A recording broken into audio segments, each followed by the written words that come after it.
hogaamiyaha xisbiga Usawa Kawawote Mwangi wa Iria ayaa si rasmi ah ugu biiray isbahaysiga Azimio la Umoja One Kenya oo xilligan uu hogaaminayo musharax madaxweyne xisbiga ODM Raila Omolo Odinga ku-xigeenna ay u tahay Martha Karua. Mr. Iria ayaa waxaa wararka soo baxaya ay tilmaamayaan inuu ku qancay hanaanka siyaasadeed ee Raila Omolo Odinga uu ugu diyaar garoobay in doorashada xilligan uu ku wajaho, isaga oo ku hadlayay afkiisa iyo dhammaanba dadka taageerayaasha u ah afkooda ayuu warbaahinta kula hadlay magaalada Nairobi,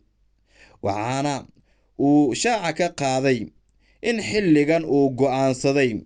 in taageerayaashiisa uu ugu bishaareeyo in halkaas uu iska dhiibay isla markaana uu ku duuli doono tikidhka Azimio la Umoja One Kenya oo uu tilmaamay inay yihiin dad siyaasad furfuran haysta waxna ka qaban kara xaaladda adag ee dalka ka jirta. Mwangi ayaa sidoo kale wuxuu ku dheeraaday waxqabadka Raila Omolo Odinga, xirfadiisa iyo dadka kale ee la shaqeynaya oo uu tilmaamay inay yihiin dad lagu wada kalsoonaan karo Kenyaankuna wax badan u qaban kara.